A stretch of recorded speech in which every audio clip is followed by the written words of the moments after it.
반갑습니다. 유튜브 팩토리의 공장장 하군입니다. 자, 제가 3주 만에 이렇게 영상을 촬영을 다시 하게 됐는데, 원래 이 초보 유튜버들한테 이렇게 꾸준히 영상을 업로드 하는 게 가장 중요하다고 했었는데, 또 이런저런 사정이 생기다 보니까 밀리고 밀려서 3주 만에 다시 촬영을 하게 됐습니다. 뭐, 제 영상을 기다리시는 분은 없겠지만, 어쨌든 저 스스로와의 약속이니까 앞으로는 최소한 일주일에 한 번이라도 꼭 영상을 업로드를 할 수 있도록 노력을 한번 해봐야겠습니다. 자, 오늘 영상의 주제는 바로 이 인간 너 고소, 이 아주 유명한 짤이죠. 네, 이 짤의 주인공 바로 강용석입니다. 이 범죄자 강용석이죠. 지금 현재 깜빵에 들어가 있는데 오늘은 이 강용석이라는 인간의 A to Z, 네, 이 인간에 대한 모든 걸 한번 알아보는, 소개를 하는 영상을 한번 만들어 볼 텐데, 처음에는 사실 재밌겠다 싶어서 주제를 정했다가 또 이런 인간을 또 굳이 영상을 만드는 게 데이터 낭비가 아닌가 하는 생각도 사실 들긴 들었었는데, 또 이런 인간이 어떤 짓을 했는지를 또 알아야 나중에 또 그 감방에서 나왔을 때 혹시나 정치나 또 방송 이렇게 복귀하려고 할 때 우리가 또 이 보이콧을 해서 이런 인간이 또 인기를 얻고 돈을 버는 걸 막아야 되지 않겠습니까? 그래서 그런 의미가 있다고 생각을 하고 오늘 준비를 해서 영상을 한번 찍어볼까 합니다. 제가 최대한 큰 이슈들 위주로 시간 순서대로 제가 정리를 했으니까 오늘 영상 보시면 강용석이라는 인간이 어떤 인간이었는지 아마 한눈에 파악을 하시는 데는 도움이 되실 거라고 봅니다. 자, 그러면 바로 본론으로 들어가 보시죠. 자, 이 강용석이라는 인간이 어떻게 해서 우리 대중한테 처음 알려지게 됐냐. 바로 2010년에 그 당시에 그 한나라당, 네, 그 당시에는 한나라당이었죠. 국회의원 신분이었어요. 애초에 이런 인간이 어떻게 국회의원이 됐는지부터가 좀 의문이긴 한데, 하여튼 어쨌든 국회의원 신분인 상태에서 연세대에 강연을 갔다가 뒤풀이 자리에서 이제 아나운서를 희망하는 여대생에게 이렇게 말을 합니다. 아나운서 하려면 다 줘야 되는데 땡땡대 이상은 자존심 때문에 못 그러더라. 너 다 줄 수 있겠냐? 이런 식의 발언을 합니다. 뭐 다 준다라는 게 뭐 그러죠. 뭐 아마 시청자분들이 뭐 대충 상상이 되죠?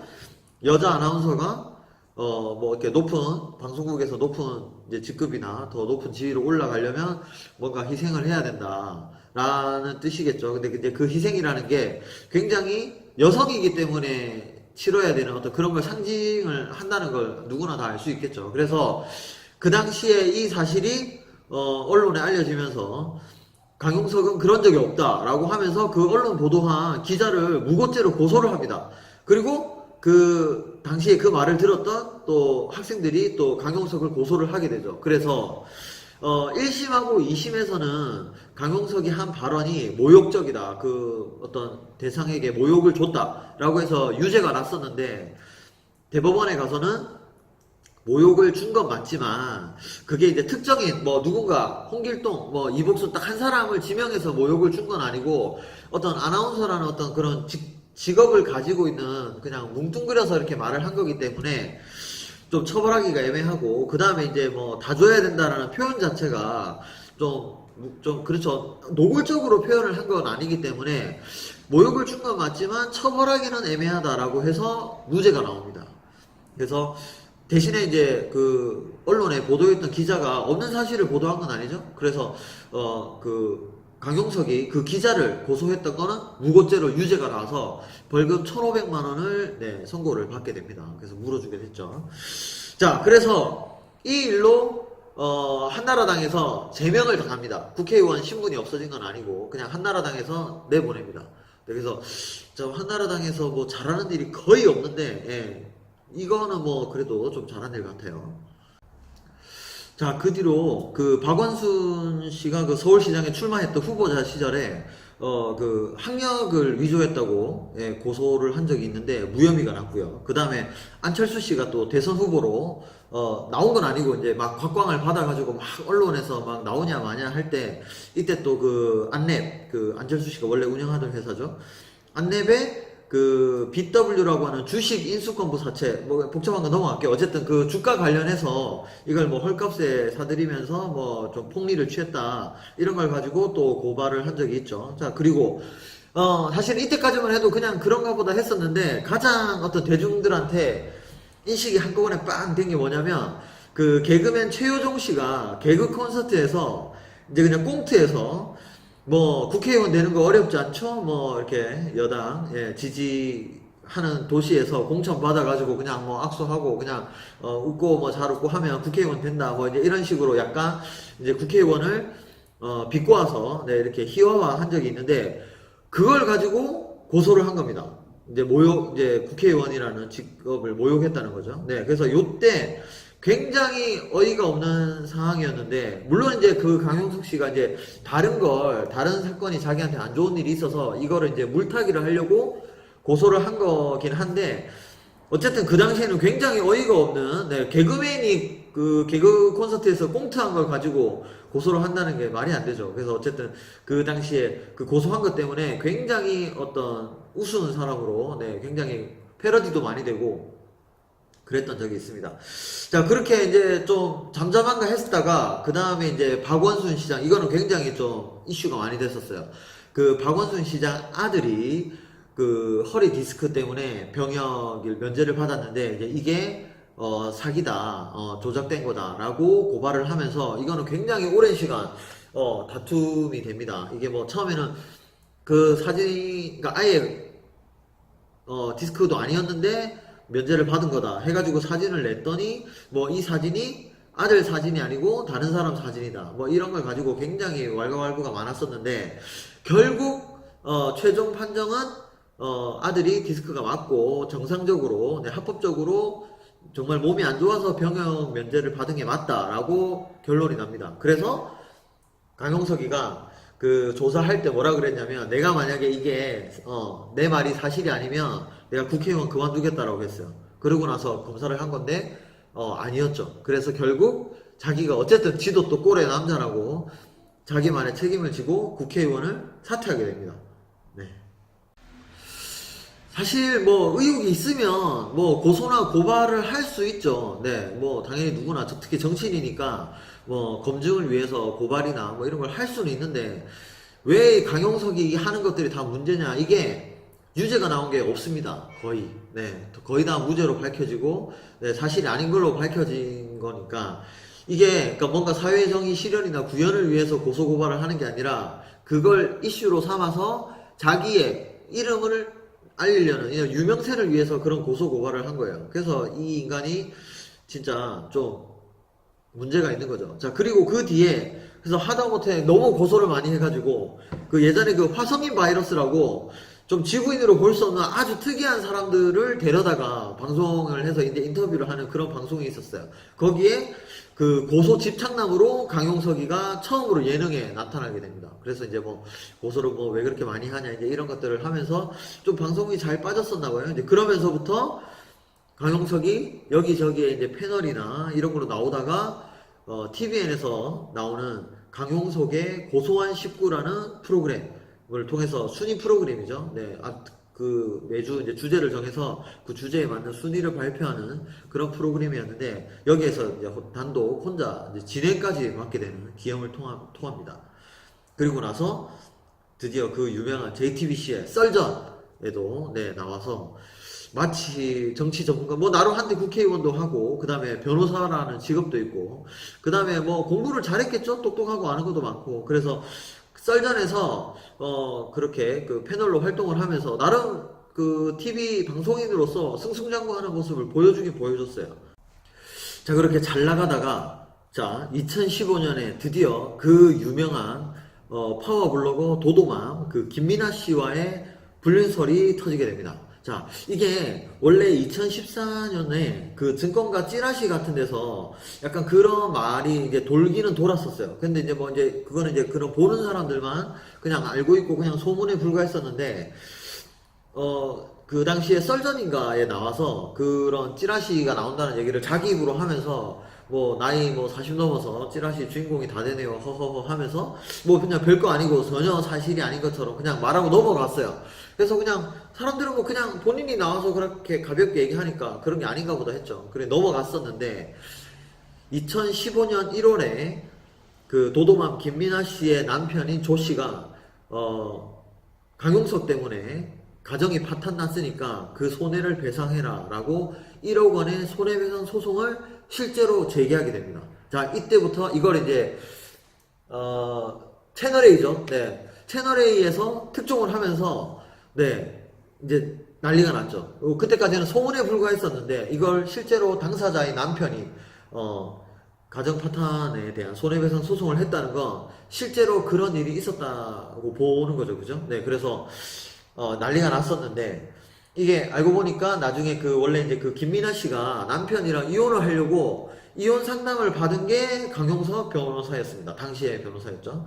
물론 지금도 변호사긴 하지만 이제 곧 취소될 거니까. 자, 어쨌든 그 이혼 상담을 해주다가 뭔가 해서는 안 될 짓을 한 것 같아요. 제가 뭐 지금 뭐 그런 일이 있었다 없었다 이런 사실 여부를 판단하려는 건 아니고 어쨌든 그 당시에 그래서 소송이 제기가 되니까 강용석 씨는 그런 사실이 없다라는 주장으로 계속 일관을 해 나갔죠. 자, 그리고 그 당시에 이제 소송이 진행되는 과정에서 그 특종을 많이 하는 그 디스패치에서 도도맘 김민아 씨랑 강용석으로 보이는 네, 이게 그 나중에 어떤 수사기관에서 안면인식 프로그램을 돌리니까 90% 강용석이라고 했어요. 그래서 그 강용석으로 보이는 그 사람이랑 수영장에서 같이 이렇게 수영을 하고 이렇게 그 데이트를 하는 모습, 홍콩에 있는 호텔이었죠. 그래서 거기서 참고 사진 제가 지금 올라가고 있습니다. 이 사진이 올라가면서 네, 진짜 난리가 났었죠. 그때까지는 그냥 말만 있으니까 뭐 사실인지 아닌지 몰랐는데 사실은 누가 봐도 강용석처럼 보이는 사람이 그렇게 있으니까 네, 그 당시에 엄청난 화제가 있었던 거죠. 자, 그런데 갑자기 그 남편 조 씨가 소송했던 그 소가 그러니까 취소가 됩니다. 그러면서 강용석이 이렇게 기자들한테 얘기를 하죠. 오해가 있었다. 그런 오해가 있어서 그 오해를 잘 풀고 원만히 합의가 돼서 이 소를 취하게 된 거다라는 식으로 얘기를 하면서 그냥 오해였나 보다. 뭐 좀 일이 있었긴 한데 뭐 심각한 건 아니었나 보다. 잘 원만히 합의가 됐나 보다라고 하고 넘어갔었어요. 자, 그리고 나서 뭐 사람들은 또 잘 잊어버리죠. 뭐 강용석이 그렇게 뭐 중요한 인물도 아니고 그죠. 그리고 그래서 이제 2018년 이제 올해까지 뭐 자잘한 고소 고발 같은 거는 계속 뭐 자기 취미 생활이니까 계속 해왔었는데 별로 뭐 그렇게 이슈 될 만한 일이 없었어요. 자, 그러다가 최근에 경기도지사 이재명 씨가 그 김부선 씨랑 네, 불륜설이 이렇게 스캔들이 터지면서 굉장히 시끄러웠습니다. 그런데 거기에 갑자기 김부선 씨의 변호인으로 강용석이 나타났어요. 제가 그걸 보면서 와, 정말 저 어디까지 가려고 저러나 그 자기도 불륜으로 인해서 엄청나게 네, 방송도 전부 다 하차를 하고 거의 3년 동안 이렇게 자숙의 시간을 보냈던 사람이 또 남의 불륜에 저런 변호를 맡아가지고 이슈 메이커로 이렇게 또 떠오르려고 하는 게, 야, 진짜 좀 가증스럽기도 하고 좀 안타깝기도 하고 좀 하여튼 그런 느낌이 좀 있었어요. 자, 그리고, 저런 인간을 또 한다고 하는 강용석도 강용석이지만, 저런 인간을 변호인으로 하는 또 김부선 씨도 참, 안타깝다라는 생각이 너무 들었어요. 물론 뭐 변호비 공짜로 해주겠다, 뭐, 정황이 뭐 너한테 유리하다, 뭐 내가 반드시 이겨주겠다, 뭐 이런 가머니설로 꼬드기긴 했겠지만, 그래도 여태까지 이렇게 해온 짓이 있는데 그런 인간을 믿고 또 변호를 맡긴다니까 참 정말 하여튼 좀 그랬어요. 자, 어쨌든 그래서 이제 뭐 맨날 김부선 씨랑 이제 포토라인에 서서 자기가 마치 정의의 사도이냐, 뭐 이재명 씨의 뭐 어떤 나쁜 행동을 뭐 밝히는 어떤 그런 식으로 말을 막 계속 했었어요. 그래서 또 그런가 보다 하고 지나갔는데, 자, 지난 10월 24일 날 뜬금없이 갑자기 3년 전에 2015년에 있었던 그 도도만 김민아 씨 남편이 손해배상하라고 이렇게 제기했던 그 소송 관련해서 유죄가 나서 강용석이 법정 구속됐다라는 겁니다. 자, 잘 들으세요. 무슨 내용이냐면 그 당시에 조 씨가 소를 제기를 했는데 강용석이 원만하게 합의가 돼서 소를 취하했다라고 얘기를 했어요. 자, 그런데 그게 합의가 돼서 취소를 한 게 아니고 강용석이 그 소를 제기한 조 씨의 도장이랑 이런 서류를 위조를 해서 소가 취하됐다라고 법원에 제출을 해서 취하를 시켜버린 겁니다. 야, 이게 아니 정말 법을 모르고 그냥 무식한 애들이 한 것도 아니고 명색이 변호사 그리고 국회의원을 했다는 인간이 남의 도장이나 서류를 위조를 해서 소를 취하하려는 의사도 없는데 내 맘대로 소를 취하해버렸다? 야, 이건 정말 해도 너무하는 행동 아닙니까? 왜 이러는 걸까요? 정말 어쨌든 그래서 자, 법정 구속 1년형을 선고를 받아서 재판받는 그 자리에서 바로 구속이 돼서 구치소로 갔어요. 자, 야, 그러니까 이 일이 자기는 알고 있었을 거 아니에요. 내가 그런 짓을 했다는 거. 그러면 이거에 대한 지금 재판이 그날 10월 24일 날 판결이 났다는 건 그 전부터 그 재판이 진행이 되고 있었고 내가 그런 행동을 한 걸 본인 스스로는 알고 있으니까 이게 유죄가 나서 분명히 처벌을 받을 거란 걸 알고 있었음에도 불구하고 그렇게 김부선 씨 변호인이 돼서 포토라인에 서고 잘난 척을 하고 자 그리고 심지어 예전에 그 경찰의 시위 현장에서 경찰의 물대포를 맞고 사망하신 그 백남기 씨가 계세요. 그분의 유족 그분을 그 만화로 이렇게 희화화해서 조롱했던 만화가들이 있습니다. 그래서 그 사람들이 또 유족들에 의해서 고소를 당했는데 그 사람들을 또 변호하겠다고도 했어요. 그래서 그 변호도 진행이 되고 있는 상황이었단 말이죠. 그러면 지가 곧 감방에 갈 인간이 남의 변호를 왜 맡습니까 도대체? 나는 정말 이게 제일 이해가 안 돼요. 네, 정말 이 인간이 참 쓰레기 같은 인간이다 라는 생각되는 부분이 바로 이런 부분들입니다. 아니 지가 잘못을 했으면 조용히 기다리다가 재판받고 처벌받고 그리고 나서 다 반성을 하고 그리고 나서 뭐 남의 변호를 하든 뭘 하든 해야 되는데 이런 일이 진행되고 있는데 자기는 그런 짓을 했지만 처벌을 안 받을 거라고 생각을 했어. 자, 여기까지가 강용석이 2010년부터 언론에 나타나서 우리 대중들의 관심을 받게 된 2010년부터 8년간의 어떤 큰 그런 기록들을 제가 한번 쭉 대충 간단하게 훑어봤는데 어떻습니까? 여러분은 좀 이해가 되시나요? 아마 이거 화면 영상을 보고 계시는 분 중에 보수를 지지하시는 분들도 계실 거고 TV에서 나오는 강용석을 보면서 그러니까 방송인 예능인으로서의 강용석을 보면서 되게 재밌게 잘한다라고 생각을 하고 뭐 팬이셨던 분들도 있을 수 있을 거예요. 제가 뭐 그렇게 저도 뭐 고소한 19나 이런 거 본 적이 있거든요. 썰전도 굉장히 제가 좋아하는 프로그램 중에 하나였고 그래서 그걸 보면서 뭐 그 사람이 뭐 그런 재능이 있고 잘하는 것까지 부정하진 않겠지만 어쨌든 1년에 이런 사건들 어떤 이슈가 될 만한 것들을 고소나 고발하는 형태로 자기의 어떤 유명세를 떨치고 자기의 이름을 알리려고 하는 그런 행태나 그런 불륜이 당연히 잘못된 거지만 그럴 수 있잖아요, 그죠? 네, 아니 뭐 사람들이 엄청나게 우리나라에서 많이 일어나는 일이니까 그럴 수 있다 쳐요. 잘못한 건 잘못한 거지만 그런데 그걸 손해를 배상하라고 물어내라고 소가 들어온 걸 그걸 문서를 위조해서 변호사가 그걸 제출을 해서 소를 취하시키고 그리고 그거에 대한 재판이 진행되고 있는데 자기가 잘난 듯이 남의 변호를 맡아서 누구에게인가 진실을 밝히라고 말한다는 자체가 저는 도저히 제 상식으로는 이해가 안 돼요. 그래서 뭐 나중에 이 인간이 또 분명히 뭐 1년이 지나서 다시 사회로 돌아오면 방송이나 정치는 아마 힘들 거고 방송이나 이런 데 다시 나타나겠죠. 그때 여러분들이 어떻게 그분을 바라볼지는 뭐 영상을 보시는 분들 여러분이 뭐 결정하셔야 될 문제지만 어쨌든 지금까지 쭉 한번 훑어를 봤습니다. 빼먹을 뻔 했는데 자 이거는 최신 뉴스입니다. 얼마 전에 난 뉴스인데 강용석이 그 이투스라고 그 인강으로 유명한 회사가 있습니다. 이투스. 그래서 이 이투스가 어떤 자기들의 어떤 강의나 이런 걸 죄송합니다. 이런 걸 홍보하고 띄우기 위해서 알바를 고용해서 댓글을 작업을 했다 이런 정황이 있었나 봐요. 뭐 사실인지 아닌지는 아직 알 수 없고 그래서 이 강용석이 이 정황을 가지고 이투스를 협박을 합니다. 100억을 내놓지 않으면 내가 이 댓글 알바 고용해서 작업한 거 내가 언론에 터뜨려서 너희들 아마 사업 망하게 하겠다.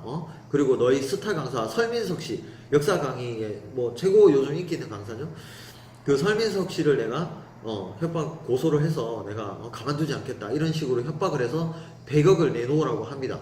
그래서 이거 관련해서 또 현재 검찰에서 조사 중이에요. 이게 만약에 사실로 뭐 밝혀진다 그러면 뭐 인생 그냥 끝났다고 봐야죠. 이번에는 뭐랄까 실제로 엄청난 큰 협박을 당한 피해자가 있는 거잖아요. 그리고 무려 100억이라는 금액을 이렇게 요구했다는 건 죄질이 굉장히 안 좋은 거니까 이거 뭐 만약에 사실로 밝혀진다면 진짜 뭐 다시는 아마 우리 눈에 나타날 일이 별로 없을 것 같긴 하죠.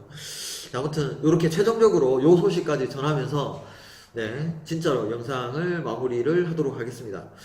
자 나름대로 좀 재밌는 주제를 가지고 제가 원래 이제 정치나 이쪽으로 관심이 있어서 이런 분야도 좀 영상의 컨텐츠로 제가 삼아볼까 하고 나름 고민을 많이 했었는데 오늘 강용석 씨라는 좀 주제로 좀 재밌게 그래도 약간 흥미가 여러분들이 있어야 보실 수 있으니까 주제를 가지고 영상을 만들어 봤는데 그래도 좀 재밌게 보셨기를 바라면서 진짜 영상을 마무리하도록 하겠습니다. 다음에는 좀 더 유익하고 좀 더 재밌는 영상으로 찾아오도록 할게요. 자, 들어가세요.